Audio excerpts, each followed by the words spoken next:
Rocky Gerung itu adalah Rasulullah, utusan Allah. Ini sangat membagongkan, sangat tidak masuk akal. RG yang sekarang ini dianggap sebagai seorang profesor, itu diasumsikan, dinarasikan, bahkan dikatakan sebagai seorang Rasul atau utusan. Kalau dulu hanya dianggap sebagai seorang profesor dan ahli agama, tapi sekarang sudah kebablasan. Dia sebagai seorang utusan katanya. Ini sama sekali tidak sama dengan ayat, melawan logika syariat, melawan ayat-ayat, dan melawan Quran. Tidak ada yang membenarkan tentang itu. Bahkan keyakinan Islam adalah tidak ada nabi setelah nabi. Ini seperti halnya dulu ada seorang yang mengaku nabi, mengakukan dirinya sebagai seorang nabi, namanya Musailamah al-Kadzab.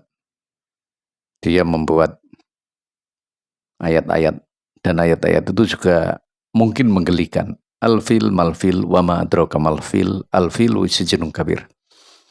Lalu kemudian orang-orang yang mengaku nabi ini ditumpas oleh para sahabat. Nah, lalu sekarang ada orang yang ingin dengan tendensius menyatakan bahwa RG ini seorang utusan. Ini sangat berbahaya sekali, bagi agama juga berbahaya, bagi keyakinan juga berbahaya. Karena la nabiyya ba'dah, tidak ada nabi setelah Nabi Muhammad. Dan itu menjadi sebuah keyakinan dan akidah.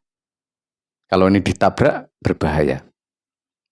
Pendakwah ini meyakinkan orang lain kepada pengikutnya, dan anehnya pengikutnya mantuk-mantuk. Kalau dulu meyakinkan dirinya, seorang pendusta. Sekarang meyakinkan, sekarang menarasikan kepada orang lain.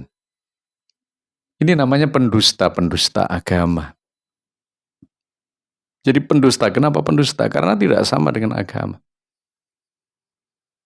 Dalam istilah lain namanya hadza buhtanan azim. Ini adalah sebuah dosa yang besar. Artinya bagi para pengaku nabi atau orang yang mengakukan ada nabi setelah nabi, sangat berbahaya sekali. Apa ayat yang dilawan? Quran yang dilawan. Makana Muhammadun aba ahadim mir rijalikum walakir rasulallahi wa khatamin nabiyyin. Surat Al-Ahzab ayat 40, bahwa Nabi bukan dari bapak-bapakmu. Nabi Muhammad itu bukan bapak dari bapakmu, tapi beliau adalah utusan Allah dan akhir dari para nabi. Ini jelas bahwa ayat ini menyatakan tidak ada nabi setelah nabi. Kalau ada orang yang mengaku nabi setelah nabi, bohong. Kalau ada para pendakwah dengan entah itu motivasi politiknya, motif politiknya, tujuan politiknya, atau tujuan syariatnya, kita tidak tahu.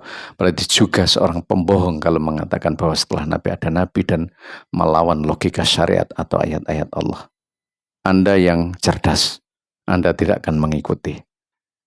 Semoga Allah menghindarkan kita dari pendusta-pendusta yang mendustakan ayat Allah dan mendustakan kenabian. Wallahul muwaffiq ila aqwamit thoriq.